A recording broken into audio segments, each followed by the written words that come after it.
Okay.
Unmuted.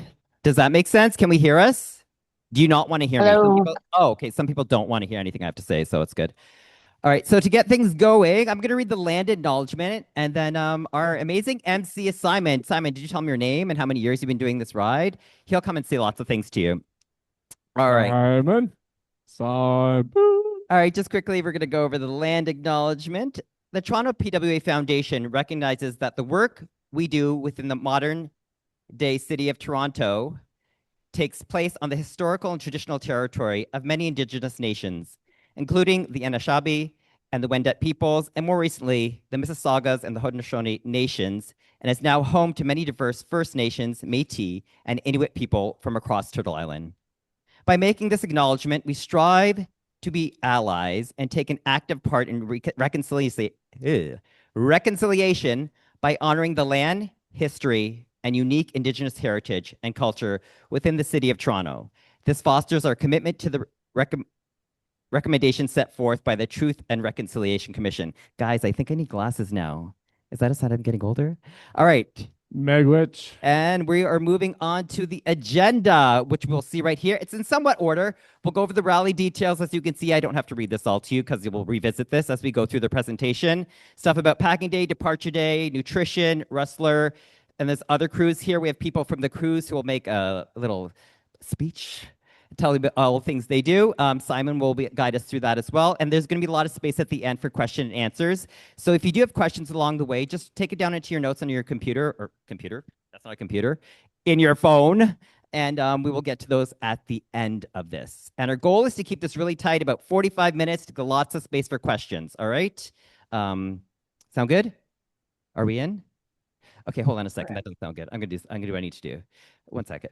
Okay, so when I say bike, you say rally. Bike. Rally. Bike. Rally. When I Rally. say bike, you say rally. Bike. Rally. Rally. Rally. That's amazing. And I'll just offer my first correction of the night. We have 30 minutes for the presentation and 30 minutes for your Q&A because we want you to feel well-versed. And the other correction that I had was TBD. I had one more correction, but I forget what it was. I will call upon Peter now, who will walk through rally details and specifics. I remember what my other item was. Again, use your little Oracle device to help you with some of the questions because we're reserving them to the end. So that's that. Peter. Thank you. Thank you. My name is Peter Hart. I'm a staff member here with PWA, but specifically through the bike rally. And yeah, so I'm kind of just going to be pointing you in the direction of where you can find a lot of details. We're not going to go over everything tonight, but the rider handbook is going to be a big source of information for you before the rally, on the rally, all throughout the year, really, if you're interested. There's a lot of information. And so it is a good idea to read as much as you can, but the rider handbooks are available online. I think they recently were just emailed out to everybody as well. And then a lot of information that's in here, and specifically about daily activities, information that happens day to day on the ride, is going to be emailed out to you daily throughout the rally in something called the Daily Cog. And if it's not in an email, which it will also be accessible through an app, which we'll talk about more in detail a little later, something new for this year. And go nuts, take a read. And then the next big manual that we'll talk about as well is riding safely on the ride. So it includes a bit of information about how to fuel your body leading up to the ride and on the ride, how to hydrate properly. Also, what to do with severe weather. So not just rain and thunderstorms, but also heat. It's becoming very, very hot in the beginning of August, as we're noticing. So we've set some standards of what is too dangerous for us to ride and what's going to happen. So I'm going to give a nice thank you to Michelle Clifford, who is a team captain who created this manual for us and put a lot of hard work into it. Next. This is what the cog will generally look like. So just to get familiar with it, it gives information, of course, about that specific day, but also about the next day leading up if we're looking at some severe weather coming. It's also going to include links if you're interested in participating in any evening activities, which there's lots of. More about that. And final checklist. So keep fundraising, of course. You can keep fundraising all throughout the rally. You know, it's a very easy way to ask for money when you're on the road doing the thing that you've been talking about this whole time. So take advantage of that. Take lots of pictures and share them. Medical form is really in case of emergency. So make sure that's filled out. There is a link to it on our website under the participant section. It's also available when you log in to your fundraising side of the website. You can fill it out there if you haven't already, but a lot of the time you fill it out when you register and you don't quite realize. Just me? Still me. Bike rally transportation. So after you have arrived in Montreal, how are you getting home? Where are you going back to? So we have buses that will take you back either to Toronto or to Ottawa if you're an Ottawa rider. And those are the 3 dates that they depart. So you do need to pay upfront a deposit just to secure the spots on the bus. But if you show up and sit in that seat, you will get your money back. If you don't show up and sit in that seat, you're not going to get your money back. And so that's why we've implemented this way for you to pay a deposit and get it back. And all the buses pick you up at the Concordia residence, which is where a lot of people stay. That's great. And you can get that money back, or you can have it automatically roll into your donation page. So if it's kind of out of your mind already, you might as well do that. I'm leading this section on the packing bin. So we've got a great Rustler crew that lugs these on and off and on and off trucks every single day from campsite to campsite. Those are the dimensions. They're pretty static. We have new versions because we actually exhausted the last supply of this particular style in the world. So thank you, Rubbermaid. Keep making them in some regards. Then larger ones are what we have now. So they're just a little bit taller, but I don't want you to get excited about that because you should pack with constraint, let's say.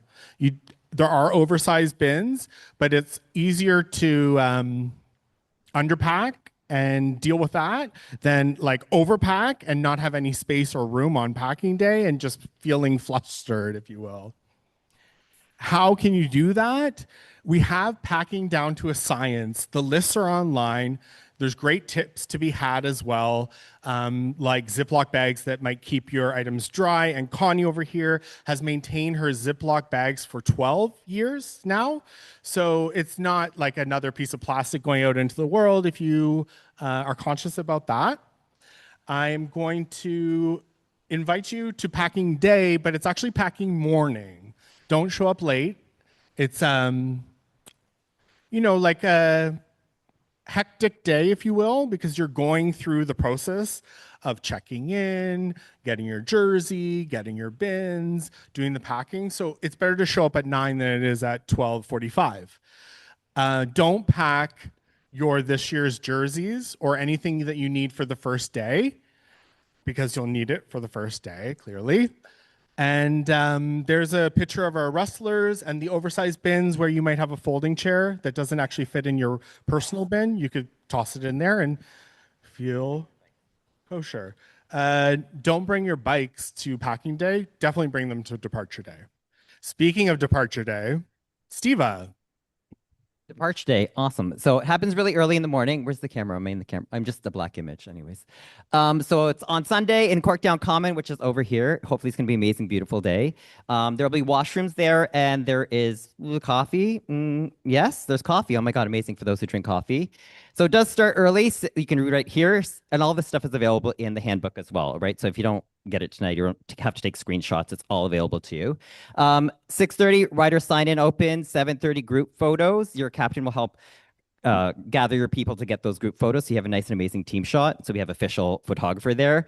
The speeches are quick because we have an MC for that as well. That guy this year is going to MC the day. There's a group stretch led by these fabulous individuals over here. And then we depart hopefully at 8:30 a.m. and we're on the road. All right. We leave in single file. It's really amazing sight to see all the jerseys leave together. You might have seen that before. If not, it'll be quite an emotional experience possibly for you on the first day. And on day one, like Simon said, don't pack if you're a crew, your t-shirt. If you're a rider, don't pack your jersey because that's what you're wearing to leave on day one. All right. If you do pack that, you'll probably just have to wear what you have because we can't access the bins for you after the bins get put on the truck on packing day. We can't really access them until we get to the first campsite in Port Hope. All right. I think I just said everything. Like, oh, riders must bring everything they need for their first day on the road.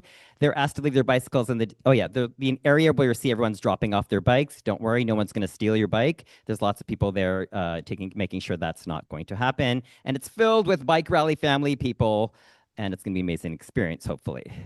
For you, not hopefully, it will. All right, it's just early, guys, all right? That's the only thing. So 2 things, there's washrooms, there's coffee. Don't pack your stuff and wear your stuff. All right, that's the main stuff, yes? Awesome. We're at the halfway mark, right? We're affording you 30 minutes of Q&A, so we're kind of halfway through the presentation as well. I'm going to introduce nutrition. I think I saw Tack in the audience, so come on up, dude. Nutrition, I eat better on the rally week than I do in real life, so are you. And he'll say just a few words. You have about a minute, sir, to keep us on pace. Okay, well, all of this is rather self-explanatory, but the most important thing we do is make sure you have coffee first thing in the morning. So be very gentle with us. We're very tender about that kind of stuff. No burns, no throwing stuff. Okay, and beyond that, we're trying a couple new things this year with regards to waste management and collecting empties to kind of recoup the cost for the charities. So your captains have been informed of all this and we'll let that drive down to you. Thank you, Tack. I'll take them, or you can leave it on the table if you don't mind. I'm kind of obsessed with their waste management. It stemmed from a rider's idea in the end of your survey, like Nestor. Give it up for Nestor. Yeah. When you have a runner's high, so equate that to a biker's high. And we learned from last year where we had like black bags and blue bins and green bins with like black bags, and it was really confusing. We'll do better. And rustlers are the next crew that I'd like to introduce. I actually did not see.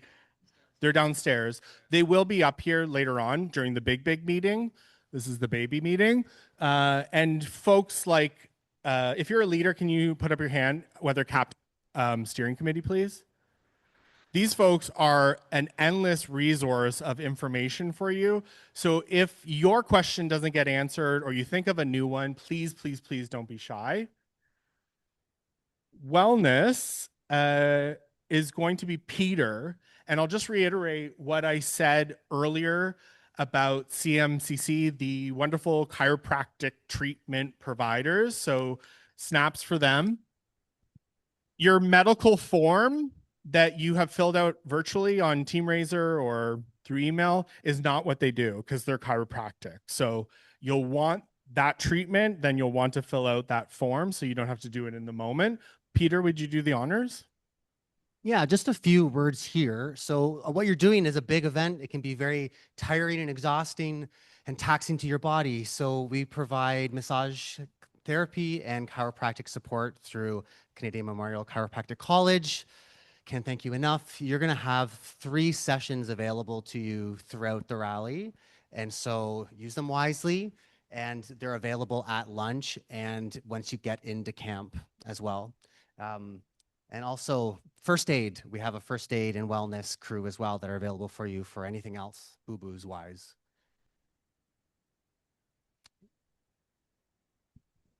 Yep, I advanced the slide. And it brings us to road support. We've got 2 amazing individuals stepping up to the plate. There's a microphone here, and I'll give you one as well. I'd love for you also to tell how many years and your name that you might have been on the bike rally, because that's amazing. Okay. I'm Connie. This will be my 12th year. I have sort of half ridden and half crewed. Paul? I'm Paul Dawson. Oh. Hi, I'm Paul Dawson. I've been on the bike rally for 15 years now. Done rider and crew. So yeah, I'm mostly crew, but we're back leading road support together. Just a couple of things about our crew. We're the ones that are out there supporting you on the ride from day to day. We're there with you from the beginning to the end. We also have bike mechanics with us. So any repairs are needed, they are with you to help. And we also have a motorcycle support on our crew. So that's also a big help with, guiding people from A to B. Our biggest thing is that we encourage you to be self-sufficient on the ride as much as possible. So making sure you're carrying the proper gear, you have enough tubes to get you through inner tubes in case you get flats happen, as well as enough water and a rain poncho, a rain jacket. What else? Yeah, those are the big things. Yeah, those. Oh, a big things. multi-tool, you said. Oh, and a multi-tool. So For riders, in case yeah. you'd have to stop and fix a flat or help someone else fix a flat. Okay. And also we're the ones that help decide if you need to be pulled off the road. If there's something, if you're having a bad day, or if you're not feeling up to it, you need a break, you will come with us, or we will also work with wellness to make that decision. Okay. So if it comes to that, we just ask you to cooperate and work with us. Okay. We do have sort of time goals, whether it's 4 o'clock or 5 o'clock each day to try and get you in so that you have enough time to get your gear out, get your tent up, get dinner and all those things. So again, if we invite you to take a ride with us, that may be why. So just keep that in mind. Please do work with us on that. Okay. And that's Thank it you. for us. Thank you. Thank you. You can throw that there. And for anyone else, we're going to try to use one microphone, this one, because you can see it's picking up subtitles. And I'm trying to do 2 things at once, which is monitor the chat. They couldn't hear out of the other microphone. So let's honor them in that regard. The HQ is a lovely team, one of which is Peter. He's a great guy. I never introduced him before, but if you're thinking marketing, if you're thinking sponsorship, if you're thinking social, this is your dude. He does it all, wears many hats, and he's fantastic at it. So welcome him back for HQ. Again, I'm trying to be quick, trying to be efficient here, but HQ is composed of a lot of staff members of the bike rally, but also a few others, or we kind of do a lot of different things, a little bit more behind the scene things, but there is a camp concierge station that you're going to see at camp every single day underneath a big tent with a feather flag. And that's really kind of a go-to spot for you that will always be there. If you have any questions or if you've lost something, there'll be a lost and found as well. If you need to pick up something, it will be there ready for you to pick up, and someone will be there waiting for you all hours of the day. Yeah, just tight for that one.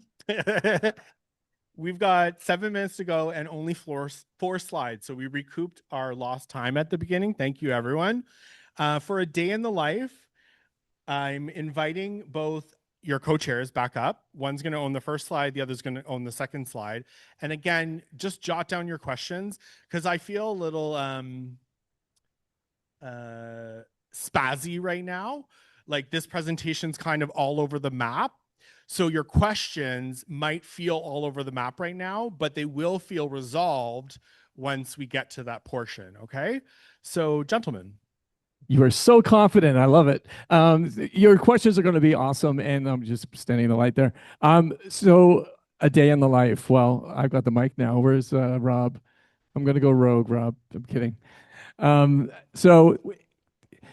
Welcome to the Army, people. We're going to have to catch you up at 5 a.m., 5:30 in the morning on the rally. You're going to love it. Who's morning people? Hands up. Who's not morning people? I get your pain. I understand. But seriously, you're going to go get coffee. You're going to get your breakfast. You're going to start packing up. It's really important that you pack up your camp and get your stuff in your bins and get the bins over to the trucks in a timely manner because nobody waits for nobody. So meaning we'll be leaving sharp at 8 a.m. every morning. And it will go like this, and this. So think of the questions now and we'll answer them in a second, okay?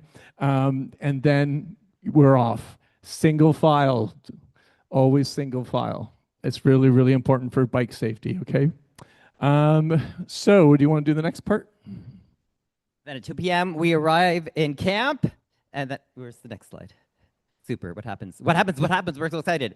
Okay, from 3 to 6, you have time to set up your tent. Some days there's going to be yoga classes led by a yoga teacher on day 2 and 4.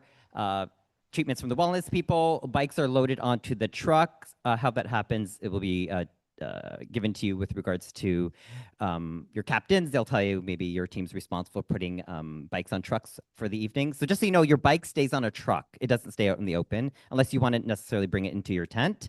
And they teach you how to put it on the truck. It's not randomly just go throw bikes on a truck, all right? They'll tell you how to do that, so don't worry about that part. Dinner. There is electric charging stations. So lots of people bring their own portable charging stations, but we do have this big charging port where you can plug your phone in. It's in one section. It's run by a generator. So some people just leave their phone there for a couple hours or an hour or so to get it charged up. But feel free to bring your own batteries as well. 7 to 8, we have free time. There's a support group for those in recovery. 8 to 10, evening activity and social time. And 10 p.m., most people are trying to go to sleep because they have to get up at what time? Who remembers what time we're getting up? 5, you were listening, yes. If you'd like to stay up later, you're more than welcome to. We just try to keep the noise a little bit quieter so other people can sleep. All right, and is that it for me? Ball change? Oh.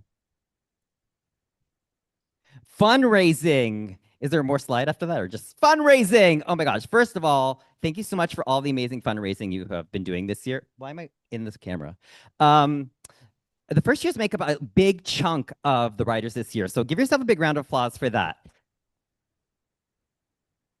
So a lot of the fundraising dollars are because of you guys. So thank you so much for that. And we're not quite where we need to be for our fundraising, which is $1.9 million. We're getting there. We're getting real close. So keep that fundraising going. And Seamus is going to say something else. Yeah, so your fundraising chairs, are they here right now, Rob and Peter? No? So if you haven't utilized them, please reach out to Peter or Rob. You can find them on the website because they can assist you if you're having difficulty in reaching your fundraising goal. So we do want you to keep fundraising. We do want the money to come in, of course, to help this agency prepare for the next year and the years to follow, as well as the bike rally. So please, please, please keep on fundraising. We're fundraising right through the rally. Don't think it stops on day one. In fact, use your social media, post every day, keep your QR codes or your links going all throughout the rally. Okay, so fundraising doesn't stop until the very, very end. Okay, all right, and then I think we've got. Yeah, that's us in a nutshell. This is the baby meeting. So the big meeting, you'll get more content and feel confident or continue to feel confident. We're going to start Q&A and it's 6:28. So appreciate your time. How we'll sort of segment the Q&A is into pre-bike rally week and the rally itself. So if you have questions that maybe haven't been answered yet by your captains in terms of what to do before the rally, let's get to it. But also let's talk about the week itself, which is why you came here. On packing day, you do not bring your bikes. That would be the week of. Does anyone have any questions pre-bike rally week that they want to get answered right now? You're all here for the week. No? Yeah.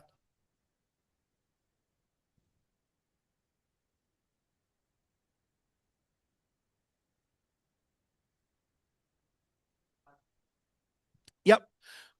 Yep. That's called our bike rally lending library. So if you needed access to a chair or a tent, you do need to sign up for it. Yeah. There have been emails, but don't get me wrong, I get 100,000 a day. I would suggest connecting with your captain. If they don't have the answer right away, they know that Marie at HQ certainly does. That's like a bike rally week question. So let's just get into the meat and potatoes. So packing day is actually packing morning. You won't bring your bike to packing day. You'll leave it in your residence if you're from out of town, like an ALC rider, or at your home, right? Because you want to bring the stuff that you need on departure day with you, like the jersey, your bike. And I'll mention that I wear contacts, so I need my contact cases at night. So I bring my contact case in my bike rally jersey on day one, right? Just like a little thing that you don't necessarily want to pack your only toothbrush if you need to brush your teeth that night before departure day. So just think it out and you'll get there. What do we do with our overnight bag items used between packing day and departure day? All right, so the question is, what do we do with our overnight bag items used between packing day and departure day? So some people are staying at a hotel per se, or Airbnb, so they can't leave their stuff there, obviously, because they're not going back there. So you would have it in a bag, and there'll be a bag drop-off point at departure, which will be indicated where you would drop that stuff off. It'll get to the campsite, and at the campsite, it'll indicate where to go pick up the stuff that you dropped off. All right, and just remember, everything stays safe, everything is contained, so we're not going to lose anything. All right. I totally get the question now because I'm that guy that always forgets something. We're not going to penalize you for forgetting to pack something. You can bring it to departure day. It's sort of an expectation that it's not like a full on wardrobe, but it's like a couple items, your shoes that maybe you forgot, your contact case that I already mentioned. The handbook available en français. Not maintenant, mais I don't feel comfortable with that as an answer. So I feel charged that it will be next year, even if it's next year. I mean, we could run it through an AI tool, boo, but I'd rather maybe we have a veteran, like a volunteer. If you speak French and you speak English and you'd love to translate something, we'd love to speak to you. Keep scrolling, sir. Yeah, people get to camp whenever they get to camp. It's not a big deal, okay? We're going to leave at 8 a.m. We're hoping that you ride like at least 16 to 20 kilometers an hour because that is like a 5-hour bike ride, which is pretty juicy, right? The road closes at 5 p.m. We want everyone back into camp for dinner. You don't want to miss dinner, right? So if you're thinking about this rally, I want you to use the words of our former co-chair, Gabby. It's not a 100-kilometer day. It totally isn't. It's a 25-kilometer bike ride to first snack. It's a 25-kilometer bike ride to lunch, 25 to second snack, and 25 to dinner. So that makes it less daunting. If you're going to ride at least 16 to 20 kilometers an hour, you're going to get into camp whenever you get into camp. That's really cool. One year there was a participant riding 42 kilometers an hour, and they would get into camp before even the trucks had arrived or like any support mechanism. That was Lucinda Wallace, who designed the iconic rally logo on some people's backs. And then Barbara Hall did the bike rally one year, and she was always the last person in at like 4:59 p.m., but with the hugest smile on her face. And I think at the time, was she 74? We're talking like former mayor of Toronto, Barbara Hall. So yeah, really cool people do the bike rally of all walks of life, shape, size, age, etc. Bone conducting headphones are allowed, but don't get it twisted. You should not have anything in your ear ever when you're riding, because it limits your ability to be conscious of what's around you. If you don't know what a bone conducting headphone is, don't assume that your AirPods are okay, okay? And your AirPods are not okay. If you have a bike box that needs to go to Montreal, you bring it to packing day. So this question's more for the out-of-towner folks. They've flown in and they have a bike bag, like a massive one, or a bike box, a massive one. We have calculated the exact space allotted to those boxes on our Rustler trucks. So they're coming with us all the way to Montreal. They're not going to be loaded and offloaded every day, but they will be with you in Montreal. But Vincent, who's watching online, you should have received an email and you should have answered that question about, are we anticipating your bike box or bike bag? If you ordered, first of all, can you repeat the questions for people on Zoom? I certainly will do so if I haven't done so already. If you ordered Bike Rally socks, when and where can they be picked up? Jameson, I mean, personally, he communicated with me via email, but Peter might have a different answer for me. Yeah, if you're here today, you can pick them up today. They're downstairs on the first floor. And then if you can't pick them up today, if you're not here at packing day, you'll be able to get them then. Everyone's going to have a bag with a bunch of stuff on packing day, and they'll be easily put inside there for you. And I heard like a mumble. Yep. Sure.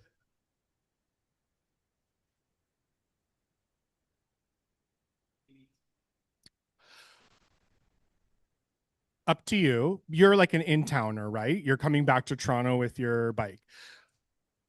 Yes, I shall. The question was, let's say you're a local rider.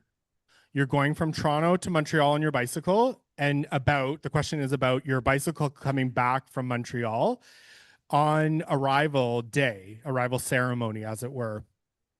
We ride in. It's fantastic. It's kind of overwhelming. Your bikes get parked in a bike parking station. Then when the ceremony is over, you walk it back to the same trucks that had your luggage, now convert into bike transportation vehicles. You take your luggage, right? Everybody's aware that once you get to Montreal, that all that stuff that you packed is on you. But the bike itself will go back. They're staged like Tetris, so they're pretty secure, just like they are every night at camp when we load the bikes on and off the trucks. If you have a fancy schmancy bike, people have done pool noodles for sure, or like a bubble wrap moment, or the sort. My bike has like a patina, but I love it for that. It's not like a bent frame, bad news bears story, as it were. I see a question over there.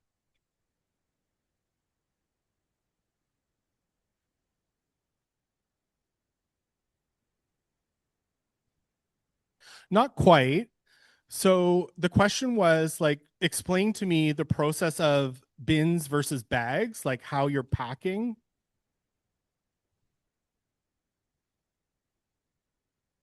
Yep.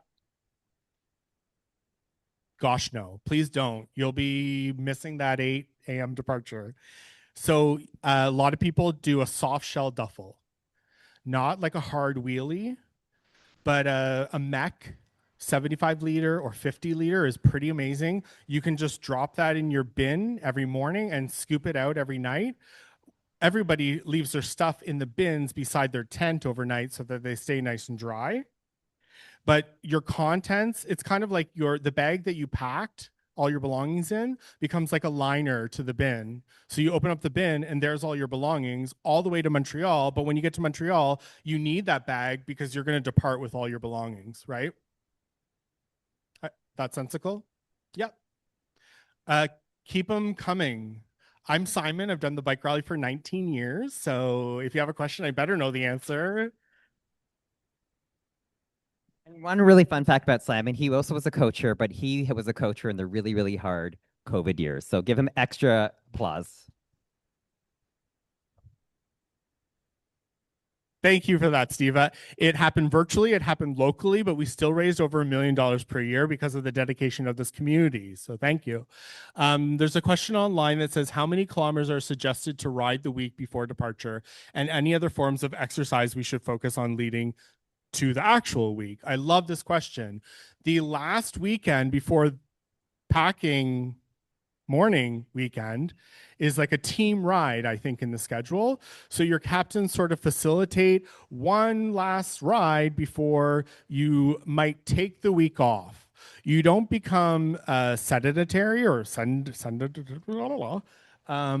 you'll want to like keep yourself mobile, which might mean stretching for you or yoga, as it were. But your efforts leading up into the week is certainly about like restoring and recharging your body, eating right, staying hydrated for sure before the actual big moment. It's probably too early for this next request, but will each of the day's rides be available to save via Ride with GPS? 1,000%. All of those rides are released in the Daily Cog beforehand on the website in PDF format if you love printing things, in formats that work for Garmin's, Ride with GPS, et cetera, et cetera.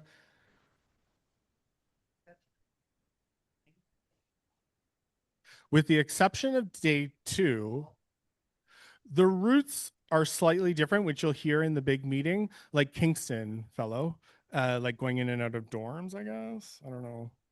Yeah. But like, yeah.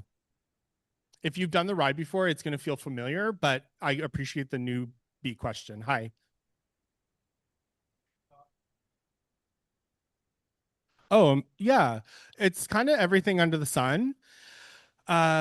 You'll get, this is a great question for you, so correct me if I'm wrong. At a nutrition stop, what are you receiving? There's all varieties of refreshments. There's electrolytes, including water. John's here as well. John, come on up. You're a foodie guy. There's fresh, like fruit, which is a hot commodity, so it might not be there like the entire time. There's definitely sweets and treats to restore your sugars. We got energy bars. Gatorade was sponsored this year. We also have morning snack. You probably get more fruit than the afternoon snack, only because of timing of the truck. But we asked them for bananas this year, oranges, not pears because they never ripen. So those would be the main fruits that you could get. We often have, are we having Boost this year, or the ginger shots? Possibly ginger shots. Usually we have Perrier, Pellegrine. Stop. I'm going to stop them there because it sounds pretty bougie now. We've got ginger shots. We've got Perrier. We've also got one that you forgot to mention that, oh, chips. I love a good chip. The salt is helpful because you're sweating a lot. Yeah. Hi.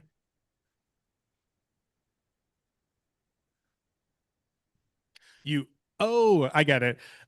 You're restricted to the one that you own, which is a 4-person tent. I thought you meant I only have a 4-person tent, meaning like the party's at your place tonight.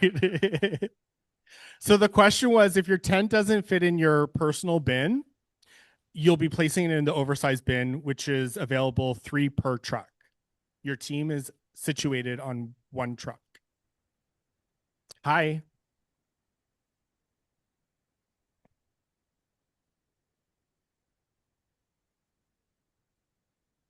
Yeah, let's start with the basics. You could shower like when you want it if you're a morning person or a night person, and I would recommend the nighttime because it would help you rinse off like your crystallized sweat on your body. And in the morning, you're really pressed for time. You are pressed for time. For those non-morning people, just because I said something that's daunting, like being pressed for time, it becomes methodical. So don't worry. The first day might be like a hiccup, but then you'll just be running on robot mode by the end of the week. So showers. If we're at a camp, like a traditional camp, there are hot showers that you could bring your loonies to pop in and enjoy those. So places like Spider Camp have them. UES after the ferry ride have them. The first night we're in Port Hope. They host us at their community center, which also has showers inside the facility, kind of like your local pool situation. There's a bus that also takes you somewhere where you could clean yourself. Yep. And we are traveling along beautiful Lake Ontario, and you're going to find that I would say the majority, this is not a judgment, but the majority of folks are bringing camp suds, the organic, biodegradable camp suds that you could get at a camping store like Mac. And then they are appropriately like rinsing in the beautiful lake. That's a beautiful temperature, coming to land and maybe lathering up so that the chemicals, as it were, go into the ground and are filtered appropriately. And then they go back into the lake and they rinse off. So it feels like cathartic, baptismal. Has anyone done the bike rally here before? Raise your hand. I see you, and you're looking at me. Am I sounding crazy, or do you love a good swim after a good ride? Okay, we're good. If someone uses protective material like a pool noodle, let's say on one's bike, should it go in the bin to reuse overnight during the rally or in the bike bag box for packing it at the end? Hi, Martin. If you're going to, the bikes get loaded onto trucks every night to keep them dry and without any sort of kerfuffle, as it were. So I might suggest to you that you could keep your protective material in the oversized bin or your personal bin, such that every night you're gonna like wrap your bike and then unwrap it in the morning and then wrap it again and unwrap it.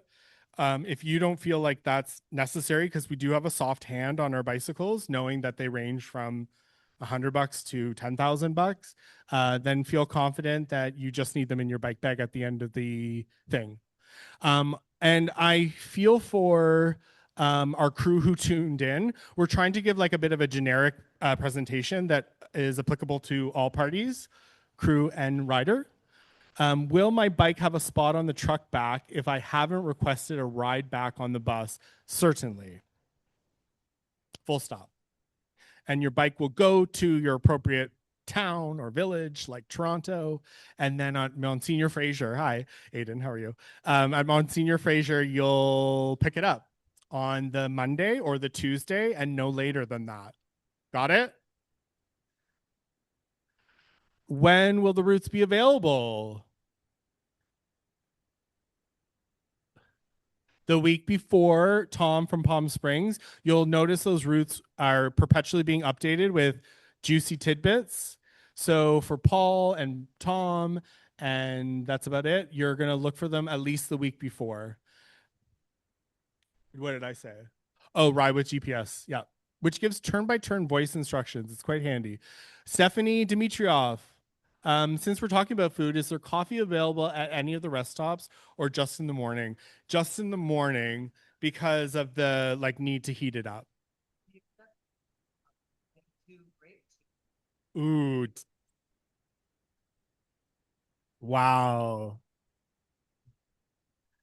So if you didn't hear that, day 2, break 2, espresso machine, and you're gonna feel like liberated because you've got that Java running through your brain. And you're also riding in civilization. So if you see a cute little cafe and you're desperate for like a slice of banana bread or something, which is a tradition when we're passing through Trenton. No, where do we pass through? Belleville. There's like a banana bread spot place. Brings me back. For those of us who requested rental camping gear, when do you receiving that? Packing morning. You'll go to the lending library table. Like you walk into packing morning at Monsignor Fraser, and there's a greeting table. And you get it like your lanyard, and then there's a registration table, and then there's the lending library table if you need it, and then there's your bike rally jersey table which you'll want to pick up, and then there's your team table which you'll get your team content from your captains, and you'll get a little swag bag too. So you're not going to walk out of there empty handed. It's like it's a science. We're in year 28, right? Any questions in the audience? We still have 12 minutes. Hey. Oh gosh, you are gonna get ticketed potentially if you don't have what the bike rally handbook recommends, which is like a bell, hardcore, both in Ontario and in Quebec. Obviously need a helmet to be riding on this ride, full stop.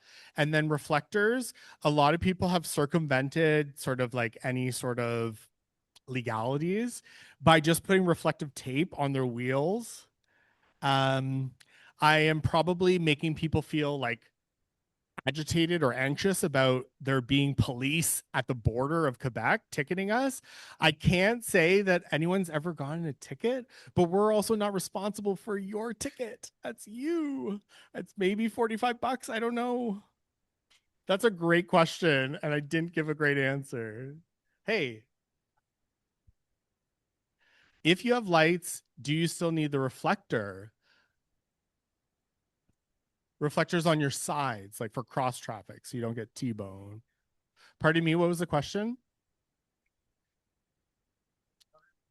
Oh my gosh. The comment was just dose yourself in glitter and do the ride. And I actually want to be on your team now. Hi, over here. Okay, so the question or the comment was nobody is selling that reflective tape, and I have a feedback.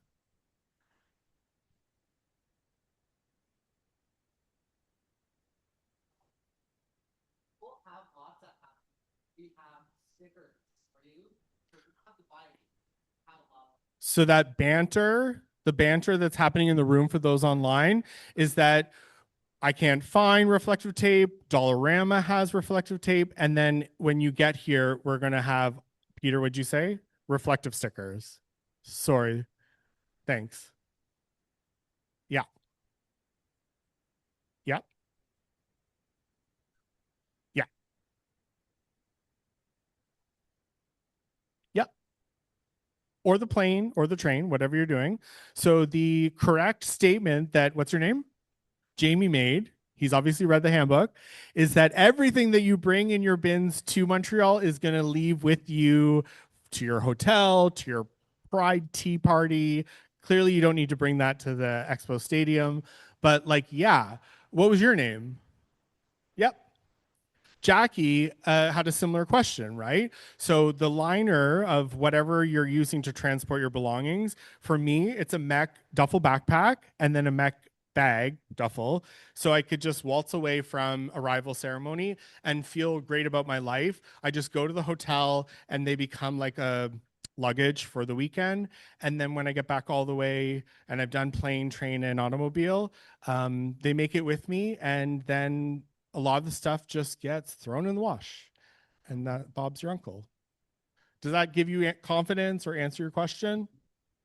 No. Yeah. Yep. Yep. I would refer you to online. Former co-chair has made a packing list that he's leveraged for umpteen years. It's totally a science for him.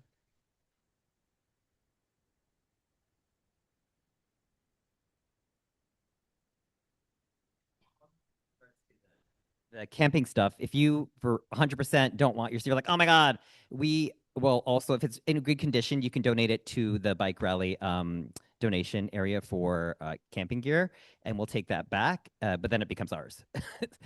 So sometimes people like, I don't want to be concerned with this. We don't want garbage tents or anything, like things that have holes or anything. That goes in the garbage. But if for some reason you don't want to take it with you over into Montreal, we can take it from you, and it'll be used in subsequent years. Cool. Don't leave your garbage behind, though. There's a difference. Yeah. I just want to breeze through the next 5 minutes. I saw your hand. And who else? Oh, yeah. If we run out of time, I just like in 5 minutes, it'll be 3 minutes to the next meeting. It gives everyone a chance to go to the washroom and do their thing. For this question, advice for folks staying at the Marriott, I invite you to contact the USA ambassadors like Rob and Andrew with abs. All I could think about was abs. Andrew with abs is meeting folks at a predetermined destination or spot to all ride together to the departure spot. So that should answer that. The guide mentions the license plate to attach to your bike. When is it loaded onto the truck? Is it provided to us? Yeah, at packing morning, you're going to get a license plate. It's got your name on the back. You're going to get greeted by everyone under the sun. It's a joyful thing. You'll affix it to your bike with the provided zip ties. And yep, that's that. Do you bring your own bike cleaning equipment, or will there be some there to use? I would say that folks aren't necessarily cleaning their bike every single day. If you want to, certainly bring your own. There are mechanics, but if you're like talking about cleaning your chain with a chain cleaner, which is a contraption, please bring your own contraption. What was your question, sir?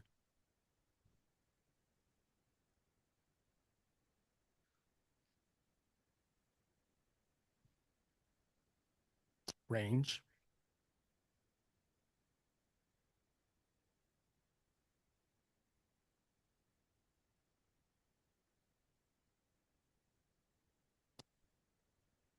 Yes. I love that. So super high level, you get your free jersey from us. That's day 1 and day 6. You're going to get potentially a team jersey, which you might wear on day 2. And then if you've raced over 500 as a newbie, you're going to be invited to get a vintage jersey, which you could wear throughout. Halfway through the week, there's access to laundry, so you could repeat your outfits, okay? I would spend more on your shorts than you would on your jersey because the shorts are going to protect your taint. The padding is like thicker and juicier doesn't mean better. Sometimes a hard saddle seat will do more for you than like a plush gel seat, which could numb your nerves and cause pain. If you're sitting on your sit bones, that's a good thing. The less panels there are in a short means the more expensive the fabric is, the better the fit is, but the more expensive it is in general too. So you could find a happy medium at MEC. There's a wide variety of ranges there. You had another question. Not boy butter, butt butter. Butt butter. Butt butter. You're going to want to use butt butter, which comes in a pH variety meant for women as well, and it will save your life. You don't need to coat your entire chutzpah with it, but like enough to stay a little greasy. It's on the snack truck. So if you forgot to apply it that morning, you can pick it up with your banana. I want to take one last question from you.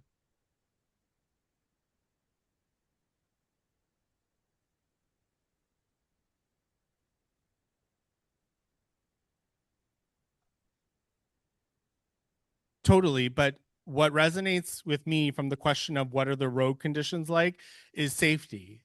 And this is a good note to end on because we started with safety. We're ending on safety. We'll pick up the big meeting with safety. The road conditions vary.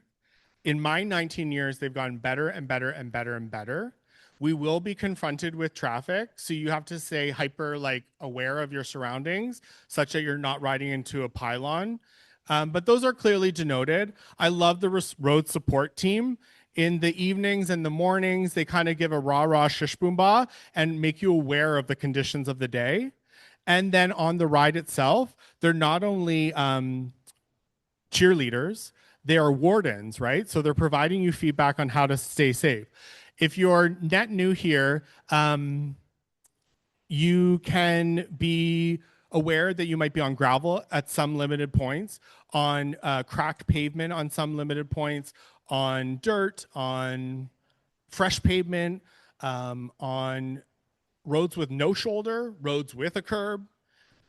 We ride along the #2 Loyalist Parkway at times. Sometimes we're on an exclusive bike waterfront trail at times. We're never on the 401, which people have asked me that before. But I would say that riding with confidence helps you in staying safe. Riding with your eyes ahead of you and not looking at your tire and the road conditions like directly in front of you gives you awareness to what's ahead. And then if you've never ridden on a snake before, maybe you want to try that. And what is a snake? And that's what I'll end with. A snake is when they've offered cracks in the road to be fixed with like that adhesive tar. So everybody knows when I'm talking about the black ribbons that aren't a complete repatch job. They can get sticky in the summer heat. And so if you are riding over one, you might feel a little like resistance, as it were. And I don't want you to fall into a snake that's maybe pretty long and you feel like it's a streetcar train track. It's not that drastic, but I'm just giving you like a heightened awareness. That's where we're going to cut this section. People can mingle. We'll start the next thing at 7:05. So if you just got here, sit down. If you want to fill out your CMCC forms from newbies, the newbies, can the oldies give it up for the newbies because they just said it?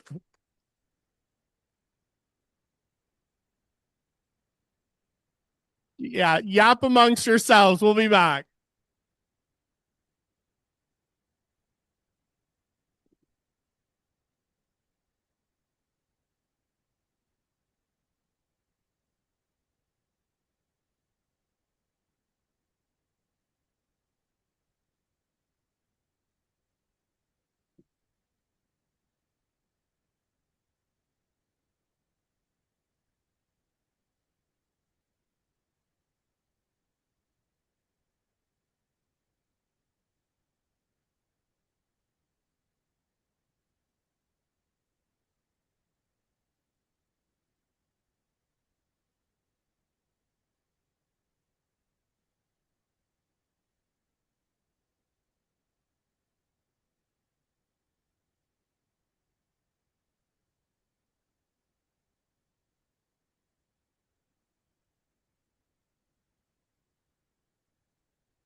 Hi, everyone. We're going to start soon. If you're filling out CMCC forms, you can take a seat and fill it out while we talk. But take a seat. Thank you. I read this. That's the right one, right? This is the one that works better, right? That's the one that works better, right?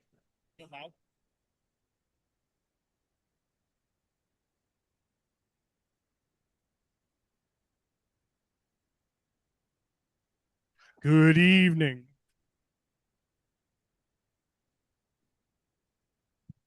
Hey, bike rally, have a seat.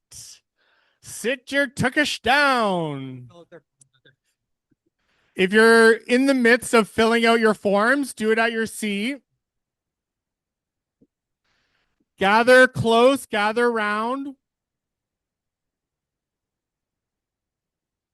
We're starting.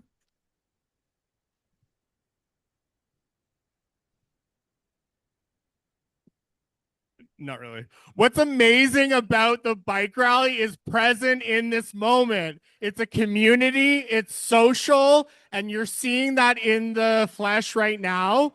If you just arrived, have a seat. We're going to start the big meeting. And we love you to stick around at 8, where we do convene for gabbing and yapping.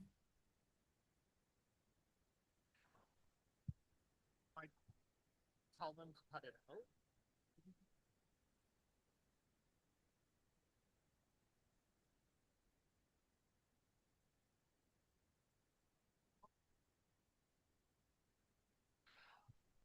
So if you're not seated right now, please sit down. The forms that you're filling out can be done at your seat. So thank you, sir.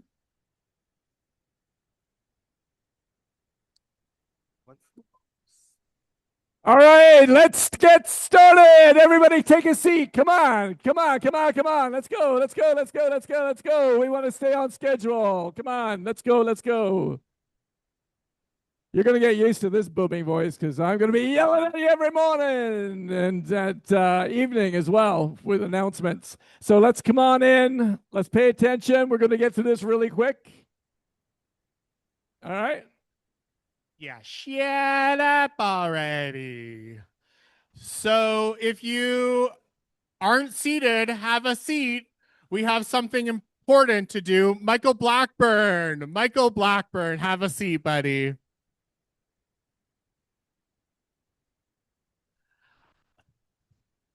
Okay. I am just super elated that everyone came here. Obviously, the energy is high. Can you exert some of that energy and give it up for the newbies who've been here since 6?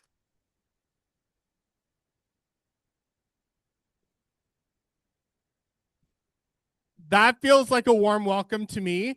Can you also do a warm welcome for Michael Reed? Hi. Hi, everyone. My name is Michael. I am in the fundraising department here at PWA. I'm the staff lead on the Friends for Life bike rally. So I am on the road with you in the vehicle, making sure everyone gets to where they are going safely and that we raise the money that we need to raise. I'm just going to start us off with our land acknowledgement. The Toronto People with AIDS Foundation recognizes that the work that we do within the modern-day city of Toronto takes place on the historical and traditional territory of many Indigenous nations, including the Anishinaabe and Wendat people, and more recently the Mississaugas and Haudenosaunee nations, and is now home to many diverse First Nations, Métis, and Inuit people from across Turtle Island. By making this acknowledgement, we strive to be allies and take an active part in reconciliation by honoring the land, history, and unique Indigenous heritage and culture within the City of Toronto. This fosters our commitment to the recommendations set forth by the Truth and Reconciliation Commission. And now I will introduce you to your co-chairs, who are your volunteer leaders of the ride, Seamus and Steva. Good evening, everyone. How are we doing? You know I have to do it, right? You know I have to do it. You know what I have to do, right? When I say bike, you say rally. Bike! Bike! When I say bike, you say rally. Bike! Bike! We're ready to go, yes? Seamus. Thanks, Stephen. So this is my ninth ride, and let me guess, this is your ninth ride. So we're your co-chairs. I'm your outgoing co-chair, incoming co-chair, and we are super excited to be part of this year's rally because why? This rally, for some reason, is breaking records all over the place, and we're going to be talking about that later tonight. But we have the most riders we've ever had. I know, right? We have fundraising at a point where we've never been before. So we are like on our way. We have new initiatives. We're going to talk about the agenda because I'm going rogue as usual. Okay. So here's the agenda for tonight. Take a mental note of it. But we are going to start right now with the community speaker. Yes. Yeah. So introductions. So the reason that we're here is to raise money for PWA, Trellis, ACCM, and Bruce House in 4 different cities. And we just wanted to introduce you to some people here at PWA. Horacio Roda is here from Latinos Positivos, which is one of our community groups here in the building. So he's going to speak.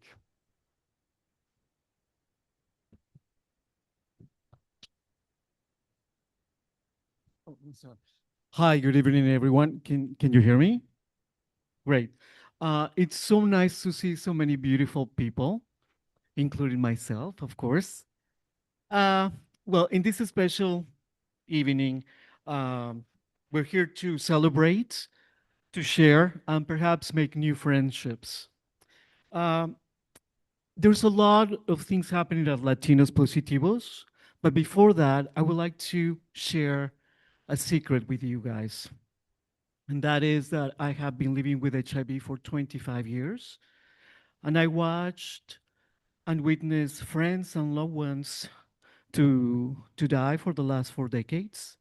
I lost my uncle to AIDS in 1989. And that experience really changed me and helped me to become the person that I am today. When I arrived at PWA 25 years ago, um, they reminded me that HIV did not define me. They provided me with hope, dignity, and a community where I belong. That journey eventually brought me to Latinos Positivos, where I have been working for 8 years. I started as a volunteer, after that as a community mobilizer, and now I am the program coordinator at Latinos Positivos, and that is not an easy job, to be honest. And Susan, you should know that. It's not an easy job. And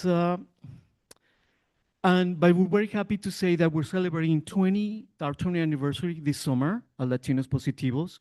We have been working with thousands of Spanish-speaking people to access services, and in the last 2 decades, we have worked with other agencies as well. At Latinos Positivos, our mission is not just provide services. We believe that creating an ecosystem that can help people to heal, to grow, and to thrive, actually. We have created a peer and emotional support to create healthy minds and healthy hearts in our community. We also have ESL classes because we believe that languages gives opportunity, independence, and confidence to our community. We also have a sewing program. We have here on the 4th floor, that's where we are. And a lot of things happen in that small corner. Friendships, people learn new skills. And we do have other programs, but one of the most important program that we're creating is our trans program, because we're trying to create a safe, affirming space where people are respected, celebrated, and empowered. As we celebrate 20 years Latinos Positivos, it has been a job for many people. They say, it takes a village. We have incredible volunteers, community members, partners, healthcare providers, allies to create the ecosystem of Latinos Positivos, to create a powerful and a strong community. And their generosity, their compassion is really helping to write this new chapter at Latinos. But tonight it's a big night. I'm here to uh, introduce you to one of our volunteers. Her name is Saskia Quesada. She's one of our amazing volunteers, and she's going to tell you a little story. And thank you.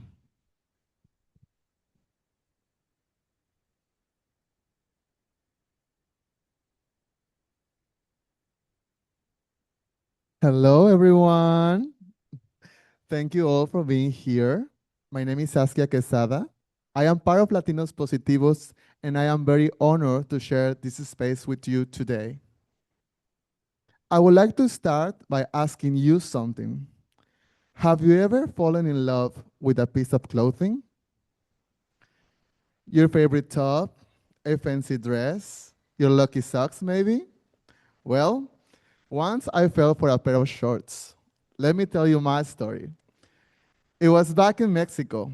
I was around 16 years old, and I found these beautiful shorts at my auntie's. They were comfy, they were denim, I loved them. There was only one problem. They were women's shorts. This one time, I got home, and I couldn't find them. And I found out that my mom hid them. So I went to her room, I searched the whole wardrobe, and guess what? I found them at the very bottom. The second time was even more difficult. She gave them back to my aunt. Aww. And I say it was difficult because I had to drive all across the city to steal them again. Back then, I felt like a rebel. I thought, why are these shorts so important to me? And today I realize it was because they made me feel like myself and they made me feel feminine. Now, I understand that my mom was just trying to protect me from a society that was not ready to accept a trans person. And she was right. I faced bullying in school, rejection in the family, bad looks, the normal, you know? And it was until I arrived in Canada, I discovered that was not normal at all. I realized here that I am part of a community, and that's the community I want to talk to you about today. At Latinos Positivos, we care about all our members, but we realize there is a sector that needs a lot of our attention, and that's our trans women. Living in Toronto as an immigrant is not easy. And don't get me wrong, I love the city. Would you like one of those?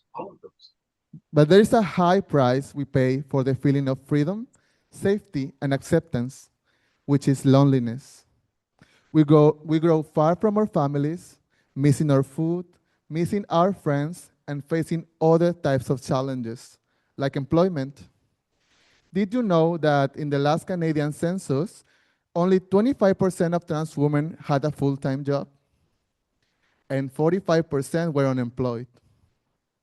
It's known that most of them end up getting involved in sex work. Myself, I practiced it for almost 2 years. After so many job applications and no calls back.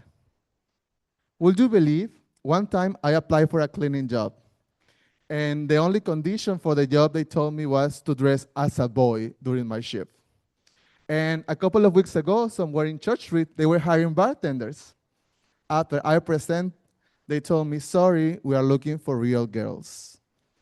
And these are the stories that a lot of my trans friends face every day. Another big issue is mental health. Many girls come escaping from their countries where they were rejected, abused, and discriminated against. After they arrive in Canada, here they find sanctuary. But they still face barriers like language, lack of education, and trust issues. Research has shown that transgender people experience higher rates of substance abuse compared to the general population. And the reason is not being trans, is the effects of discrimination, social exclusion, and trauma. But why am I telling you all this? because we have been working hard to try to solve this problem. We have created a program intended for the trans community, and you have the power to make it happen. Transformation is the program we have developed at Latinos Positivos, thinking about all these necessities. Our goal is to improve the life quality when focusing on three principal aspects. Emotional support. The first step to make a real change is to know who you are, what's your purpose, and to feel safe in every environment. Mental health, a series of workshops created by our team of psychologists that will inform and prevent substance abuse, which is one of the principal problems we need to face. And professional development, ASL classes, back to school programs, and financial education, because the only way of giving back to our society is to be professionally prepared. Transformation was born with a simple but powerful idea. No trans woman should walk this path alone.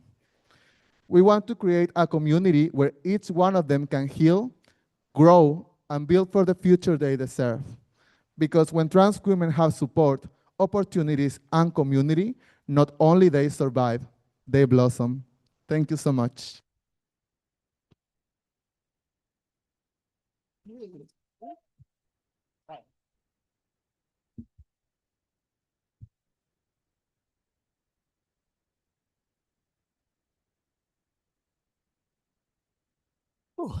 Like goosebumps, hairs are up. To recap the night so far, you are witnessing the family of HIV, which is a term you're going to hear throughout your bike rally experience. Whether it's the diverse folks who are within the family of HIV, and I'm thinking of the land acknowledgement, and what you heard articulated tonight was Toronto, but you're also going to hear other versions based on the lands that we travel through, which is part of this great experience. And part of this great experience is meeting people who are doing amazing things with the money that we raise. Our ASOs are incredible, and the bike rally itself is a bit of an asshole filter. So you're only going to meet great people like Horatio and Saskia. So give it up for one more time for them.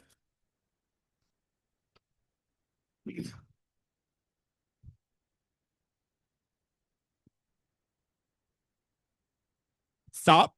Now we have micro celebrations, okay? We're not going to take away the time of the people that we are helping and supporting and helping us thrive as a result of said. But we will condense the rest of the presentation because we know you want to get social at 8 p.m. So I'm going to say your team names and captains, and I'd love to feel that love that you just offered our guest speakers to your captains, because without them, this ride would not happen. It's a grassroots ride, entirely volunteer-led. So please, micro celebrations for the coasters, Grant and Jordan. We're coming to the cottage, Tim and Anthony. Brittany Gears, Chris and Zach. Derailers, Michael and Trevor. Shane, Fonda, Debbie and Dave. Dancing Gears, Logan and Steve. The Devils Wear Lycra, Charles and Michelle. Cheekier Chains, Josh and Kyle. We Will Rock You, Kevin and Andrew. And Cleated Cavalry, Alex and Ken.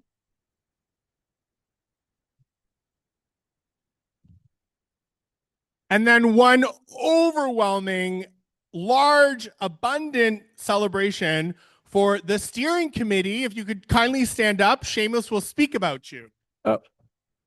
Okay, steering committee, please stand up. Please stand up.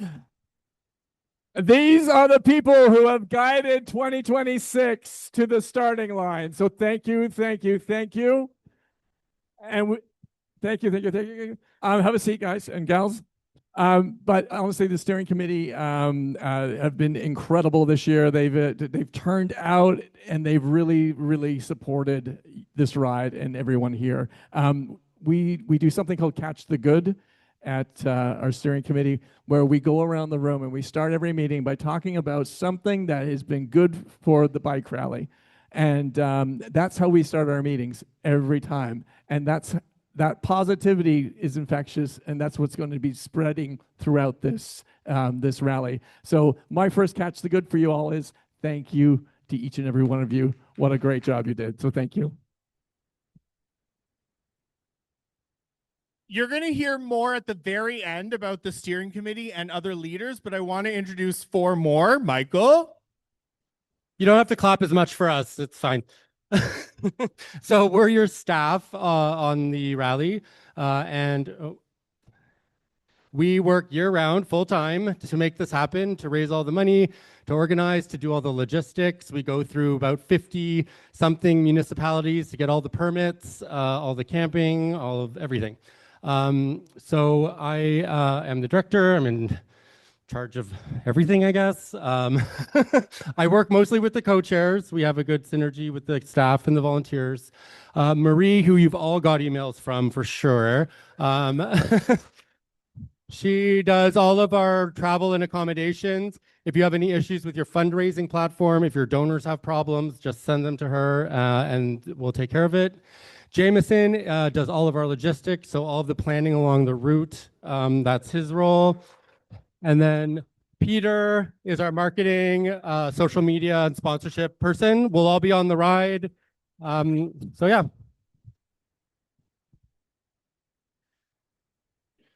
I'm digging the vibe tonight, but we want to start the presentation with the most important thing, which is on your screen. I'm also conscious of time. I'm doing multiple tasks tonight. So we have about 40 more slides and 20 more minutes. It does not compute. But what does compute is David Shellnut. Is he in the room with us? I'd love for him to come up on stage. If you're Toronto based, this is basically a safety icon. I'll let him tell you more. How long? 1 minute. Hey, everybody. Dave Shellnut. I'm the managing partner and founder of the Biking Lawyer LLP. We are lawyers for cyclists, but we also do a lot of work for other groups and communities in the city of Toronto and Ontario. I go to a lot of bike events, and I walked up the stairs, and I was like, "Oh, I'm in the wrong place. This is really cool, and there's lots of rad people here." And then I saw Steve, and I was like, "Okay, this checks out. I'm in the right place." So stoked to be here and see the ride community in person, because we've been doing it for a couple of years now, supporting, and we do our due diligence before we support. We get like call-outs for sponsorships, and it's when we look on who they are supporting, like folks like Saskia's group, then it's an easy yes. So you all are doing great stuff here. Really quickly, safety. Ideal and mayhem and disaster all day, so I'm not gonna get into that too heavy. Expect people don't see and don't care on the roads. Oh, that person doesn't have their blinker on and they're not slowing down, but they're for sure going to turn right across your path. So just like ride, expecting that something is going to go wrong, and then it shouldn't. If something does happen, help each other, support each other, document everything, get medical attention. I got hit and took a lot of pictures, and that was great. But then I biked home, and when the adrenaline wore off, I had a broken wrist and elbow. So don't do that.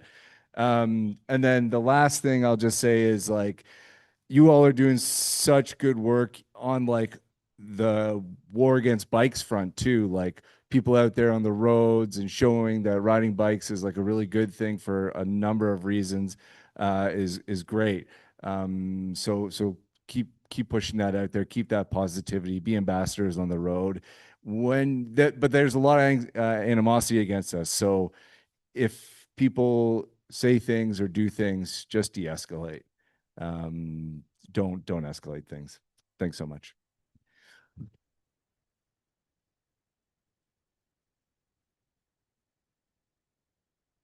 Wise words. I can't say enough. If you're ever in need, go-to person right there. We're kind of working back in time now, but I think his message rings true that you're going to want to help each other. And one way to help each other, Steve is going to demonstrate. He's my Vanna White, but over here, if you don't mind, in front of the camera. Thanks. So we're going to go back in time through slides for a hot second. He's going to mimic the characters on screen, and you're going to call it out. Start from left to right. Let's go. I mean, what you see on the screen.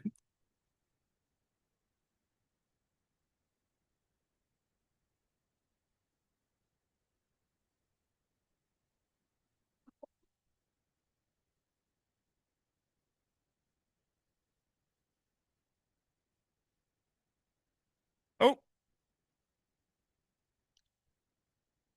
Slowing, yeah. Nope, that's it.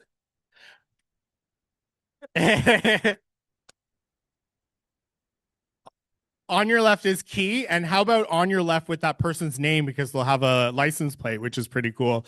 I would ask that everyone over communicates instead of under communicating. You can't go wrong with signaling and saying, right? Someone might say it because they don't feel stable on their handlebars when they're going under gravel. They might yell out gravel. If you feel stable, then you could indicate gravel. And it just is a chain reaction as it goes down the line and stays safe. Read what's on the screen in front of you. This gentleman with the glasses asked a great question about road conditions. We announce them every day and night, so be prepared for what lays ahead by paying attention to the cog. And the helpline, you're probably familiar with that number on your screen right now, because if you've done a training ride, which I hope you have, you've leveraged it for the reasons which you might see on the screen there. Don't text it. You're going to call it. Right, Connie? Is it calling only? And it's going to Paul, so you're going to hear his voice on the other line, which is pretty comforting to me. Funny enough, David Shellnut, one year, there was a blue wallet card that you now gave to us again tonight. And it clearly lays out kind of the tips and tricks on how to manage what could be a fiasco, but not if you're being safe. And mental health is important to us. It's one of the ways in which we keep safe. I don't think either of our individuals are here tonight. Oh, come on up. Get on up here.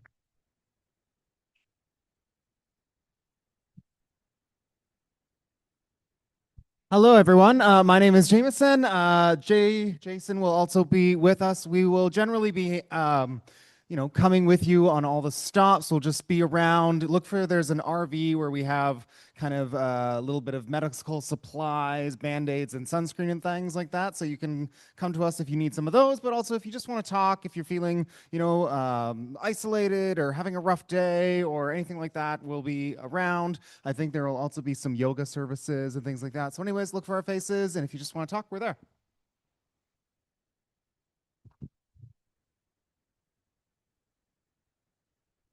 Ideas that sort of bubble up through the bike rally, that being one of them, the mental health awareness, but also the provisions like yoga and a sober circle, as it were, come from you. And I value it. And I value this kind of community because those voices are heard.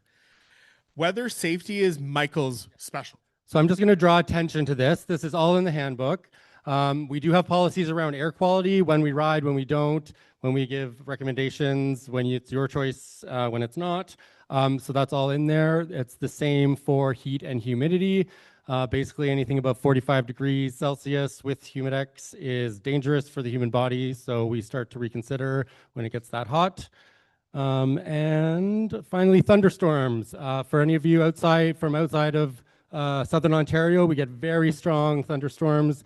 They come in the afternoon when we're arriving into camp, and we get hammered as we're putting up our tents. So we are very keen on tracking those with radar and letting everyone know when they're coming, and just make sure to listen for those signals. If we tell you to do something for safety, just do it. Just do it. Speaking of just doing it, Steva's going to introduce a bike rally icon who does it time and time again with respect to this next topic. So those fabulous jerseys that you get in these fabulous designs is the brainchild of Daryl, and he's right over here. Daryl, come over here. Give Daryl a big round of applause. Daryl has been designing this jersey for many years, and he's going to tell you what his inspiration is and why he loves to do this. Hi, everyone. Yeah, so I've been doing the jerseys since 2020. I just literally emailed the bike rally and was like, can I do it? And they said yes, and I've been doing it ever since. It's a big, hello. It's a really big deal. It's a big honor. I know the importance that the jerseys hold, and so I don't take it lightly. Okay, so for this year, it's all about warmth, positivity, sunshine, good vibes. We had a perfect year of weather last year, for those who remember, and we want to keep that going. And fun fact, I designed the jerseys a year in advance, and so those jerseys that we're wearing this year were done before we went out on the road last year. So I'm not saying I manifested the sunshine, I have powers, but you know, you're welcome. And then this is the top fundraiser. I don't really have much to say about it, but it looks fucking cool.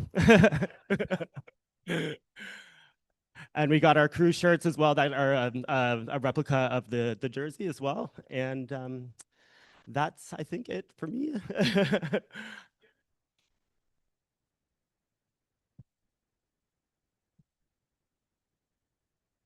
All right, I'll just read this. There's incentives, and they're downstairs. So when you're having a cocktail, you can pick up your incentives. The purchased ones and the ones you earned for 4K and other things you have earned, everything is located downstairs. And if there's a concern, we can't help you. No, there's people downstairs that can help you with whatever you might be missing or you think you won or got.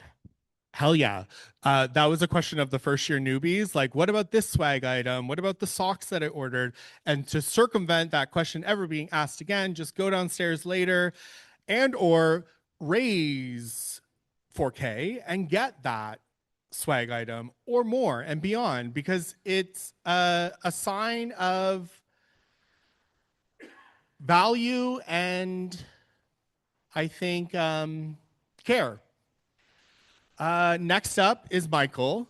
He is talking about rally info and support. Yes. So when you leave here and you forget everything and still have questions, again, we've got the handbook. It's up online. It literally has everything. It's years and years of wisdom accumulated in there.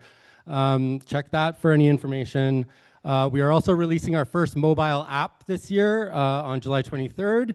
It's going to have all the daily schedules, site maps, camp maps, events that are happening, where you need to go when, and it's just a lot easier than obviously bringing the 70-page handbook with you onto the road.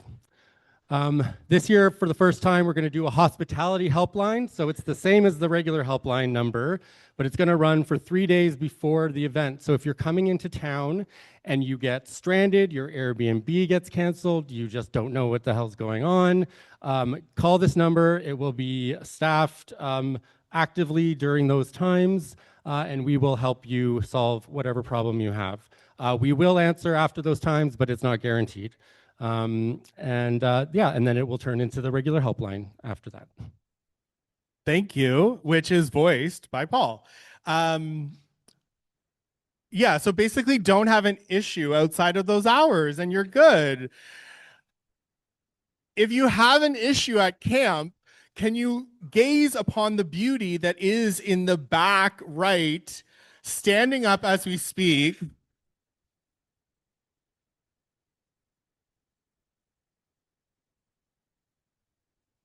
This gentleman, and he is definitely a gentleman, is our camp concierge. So the hat is identifiable. I think the fur flag, is it a fur flag or a feather flag? Feather flag is identifiable each and every night at camp, and you can go there for lost and found. You can go there for a Q&A. You could go there for help I'm exhausted. I'm exhausting my list already, but like think of it and then go there because you could. What's the same this year is going to be generated by Seamus, and then there's what's different this year. So stay tuned for that. Thanks. So the same is the same things that you know and the things that you don't know. A departure celebration, of course, is at Corktown Common on the Sunday. Arrival celebration at Parc La Fontaine in Montreal. And of course, there's the bin and bike exchange, same, Parc La Fontaine. Evening activities during the ride, they're the same. So talk to your team captains about that. Friday night, Montreal arrival party. It's the same place that we went to last year. For those who know, it's the Pub de Sainte Elizabeth, Place des Arts, in the village adjacent. So do talk to your team captains about that. Campsites are all the same. There's some route changes, but we'll go over that in a bit. Food menu, primarily the same, but very tasty and really good. The daily schedule, check the cog or check the app, and there you go. Now for the new stuff. We're going to skip this, but if you see our dirty laundry, it's the yellow highlights. We're creating demand and buzz for the spots that are left, but we forgot to indicate. What's new, Michael? We've got a couple new brake stop. Well, one new brake stop on day 2. We're not going to the Mustang Drive-In anymore. I know it's a good photo op, but we are changing the route so that the roads are much, much, much better, and it's going through a cute town of Bloomfield. And we're going to be stopping at Darling's Pizza Ranch in Bloomfield. We just met with them yesterday. They're great. So just watch your maps and go to the right places. Day 5 lunch, the Mille Roche Beach location is under construction. So we're stopping a little bit earlier. It actually makes the day better because it puts lunch more in the middle of the day. So the timing's better, but it's kind of it's an RV stop on one of the islands. It's still very pretty by the water. Yeah, so we're going to be there. Those are the only 2 big changes. Shower availability. Look at this. Everyone's asking about showers. Day 1, 3, 5 have great showers. Day 2 and 4 do not. There are showers there, but it's better to swim. We did look into renting showers. It costs $20,000 to $40,000 to rent showers for one night in those locations. So we decided against it. We hope that's okay. Yeah, go. Queen's University is totally different. I'm not going to go through all of it, but follow instructions on those days.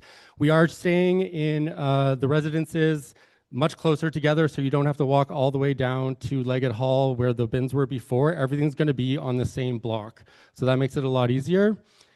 In the morning, though, we do have to divide up breakfast from the awards ceremony. So you're not going to do the awards during breakfast. You're going to eat breakfast first, and then we're going to walk to an auditorium to do the awards. It should add maybe 30, 40 minutes to the morning, but that still makes the day fine. So. Just one thing when we arrive, one thing that is not new, but we've never done it properly, please only drink your alcoholic beverages on the grass in the park. That's part of the liquor licenses in Montreal. Everyone has been drinking them on the pavement, no matter how hard we tell you. Just please do it this year. We might not get the liquor license in the future, so go. That's good. Doesn't that feel cool? Like I'm already excited about the year ahead. Whether you're new or returning, there's something to look forward to and something to anticipate. I am giving this section attention. We have 17 minutes left and we only have 11 slides. So just like the bike rally, somehow the magic of this evening has already worked. But I will call upon Seamus to talk to you about fundraising and give a bit of an update. Do you feel good? Yeah. Let's do this. Okay, so I think I mentioned it earlier that we've been breaking records this year, incredibly, and we are way ahead in our fundraising. In fact, Michael, what is that number right now that we're at?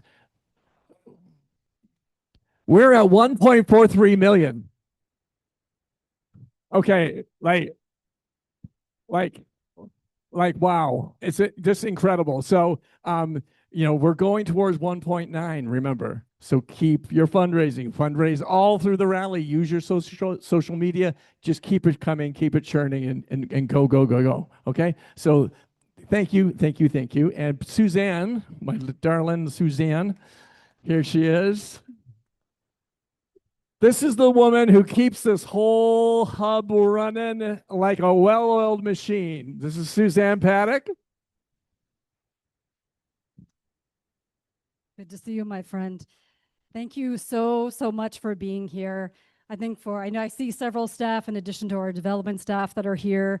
And Nestor, Ian, it's pretty thrilling, right, to see the community come out and support people living with HIV. So what you do ultimately funds healthcare. And I say that because in Canada, we have this belief that healthcare is publicly funded. And I'm here to tell you that for people living with HIV, that is not true. We were founded back in 1987 because at that time, HIV was associated with death, that HIV and AIDS were interchangeable, that getting the diagnosis was a death sentence. That's why we were created. The bike rally was created a little over 10 years later because despite the trajectory of the disease of that time, we did not get PWA the funding that we needed to sustain our operations from the government. So we needed to call upon our community, our friends, our allies, the general public to support people living with HIV, because so much of the focus had always been on keeping HIV negative people negative and not as much on supporting people living with HIV. So today, you may ask yourself, and I've had this conversation with our board chair, Dave Morris, is HIV still a thing? We're raising $1.9 million. What is that going to?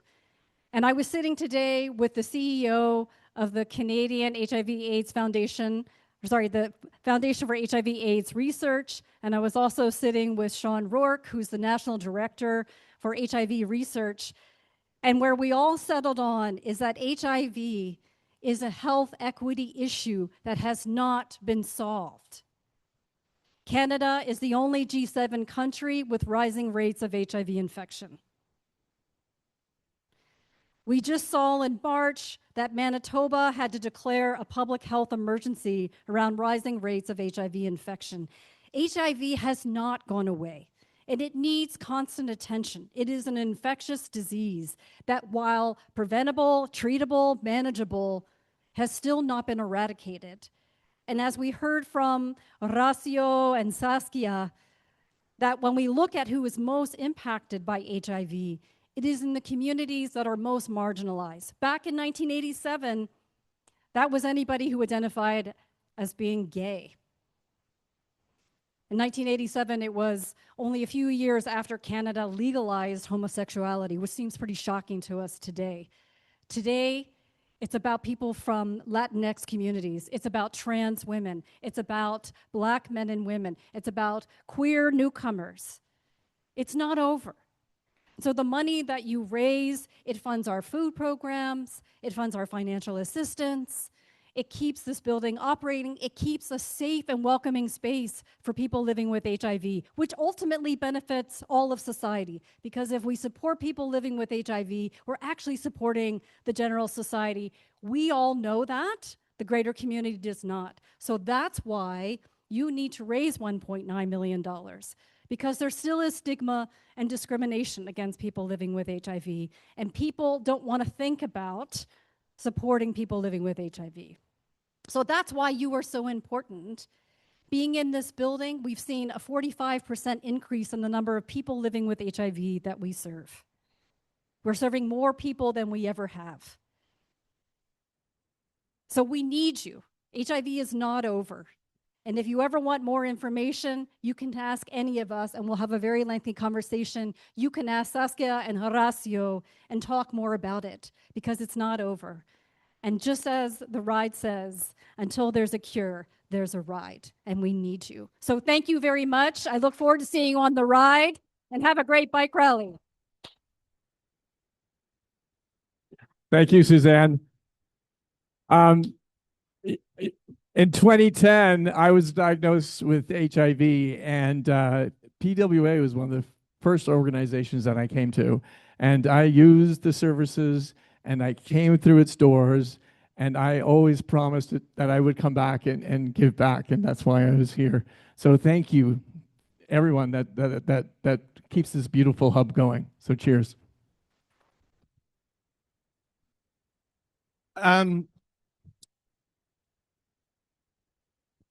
What was said, the need is clear. The need is also the ask, and that is where you come in.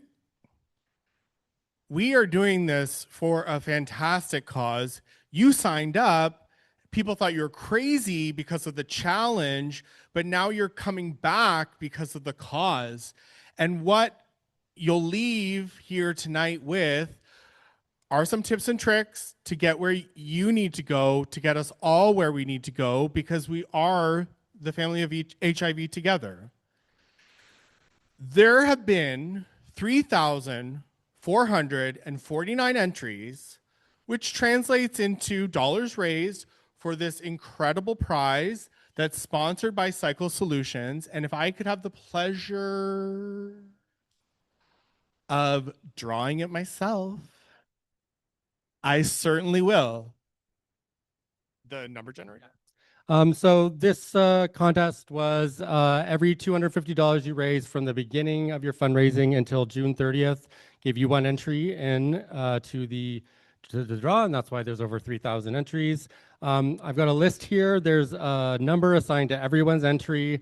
We're going to use a random number generator, and then we're going to find out whose number that is. So, Vanna? So I'm just going to touch this button, right? Where? Generate? Yeah. Okay, ready? 1, 2, 3. Oh my God. It's 975, ladies and gentlemen, 975. Oh, cool. It's Millie. Where is she?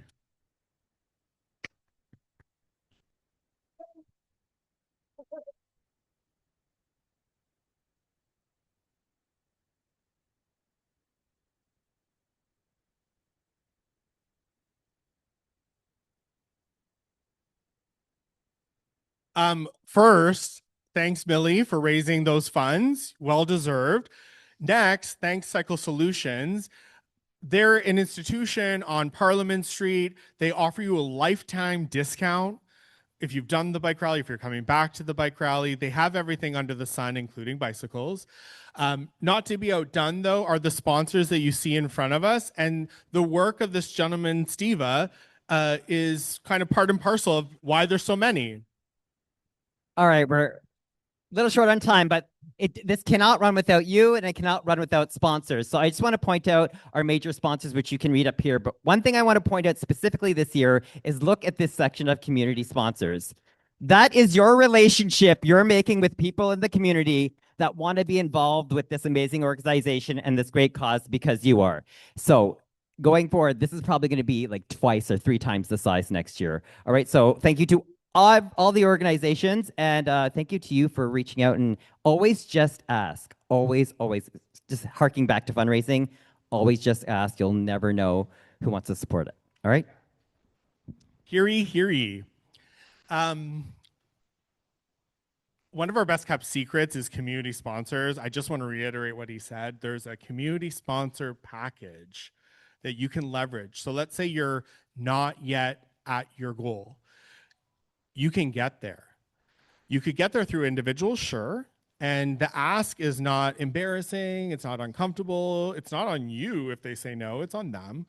But community sponsors like businesses might be approachable as well. And we have a package that's online that you can leverage.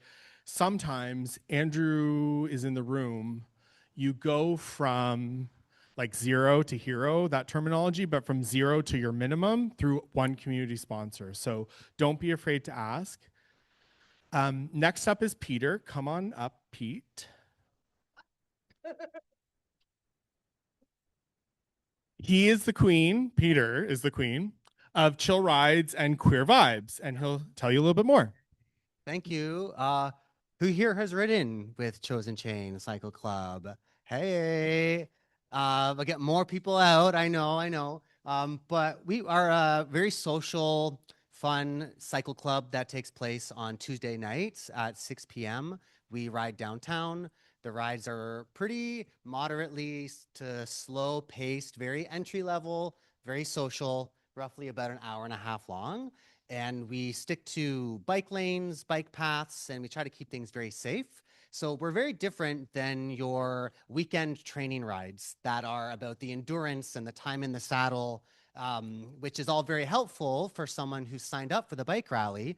But this is a great tool for recruitment as well. So if you know people who are maybe a little bit bike rally curious, or you just want to introduce some of your friends to your bike rally friends, this is a great kind of entry point because things are very easy and always very fun. We end the night with some drinks or a bite on a patio somewhere. And our next ride is July 14th. Follow us on Instagram. You can keep it here. Let's take a look. But follow us on Instagram because that's where pictures are shared, the route is shared. That's always very up to date. I admit I'm not always on top of keeping the bike rally calendar up to date, but guaranteed Tuesday nights at 6 p.m. we're going to be out there. So Instagram's the place to be, and spread the word because we need it. And thank you if you're in with us, and come on out. But don't stop there, Peter. Okay, and it keeps going. So if you haven't even ridden 2026, and you can register for 2027. So on packing day, registration begins. It's free. It's going to be free to register up until the Monday after the ride's over. So you can register all throughout the ride for free. You can get your friends and other people to register during that time as well. And you might as well commit to it. You know, what does it hurt if you register and then realize you can't do it or you have to become crew? So go for it. Just do it, right? We did that with the jerseys somewhere over here. You're seated, and you're going to do it with next year's bike rally. One other thing that you're going to do with next year's bike rally is just sort of amplify your voice. And here to tell you more is Steva. All right, well, really quick. So this, as you can see here, all these things happen. Steering committees finalized September, team captains October. Don't be afraid to get involved, even if you just want to ask a question, especially when we're on the ride. That's when we're in it and you're in it, and we can really have really frank conversations with you about what that really means. All right, so don't be afraid to have a conversation with us. Send anyone an email, any one of these co-chair leaders, I guess that's me, any of the team leaders, your captains. And most importantly, I said this in Montreal, but I ended up doing it. I am not doing sponsorship next year, so could somebody else do sponsorship next year? So if sponsorship's your gig, talk to me. I'll give you all the magic, and you could just make the magic continue. Yes? Are we in? All right, everyone's like, no. Obsessed, right? You can have a voice on the bike rally. One of the things, like in my capacity, having led various things before, if folks come to me with an idea, I'm always like, yeah, do it. Let's do it. Like, I think that's a great idea. Let's make it happen. So if you feel passionate enough about the bike rally and there's like one little thing that you would tweak, whether like positive or negative, like you can do that and be really valued and appreciated for it. If you are a leader, a captain, or a steering committee member, can you raise your hand again? Thank you. I just want to have those hands up because we're at the end of the meeting. Oh, they're up, they're gone. But if you have more questions, stick around and chat and maybe chat them up. Get their number, who knows? We don't have Q&A per se now, like we did for the newbies, as long as half an hour. It's not gonna be that long. But to tell you more about the end of the night, is this big guy. Yeah, hi. We are done, which is exciting. If you do have questions, stick around up here.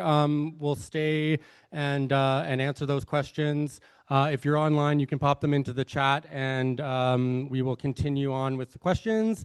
If you do not have questions, on the first floor, we have a bar and snacks and a social, and the patio is open.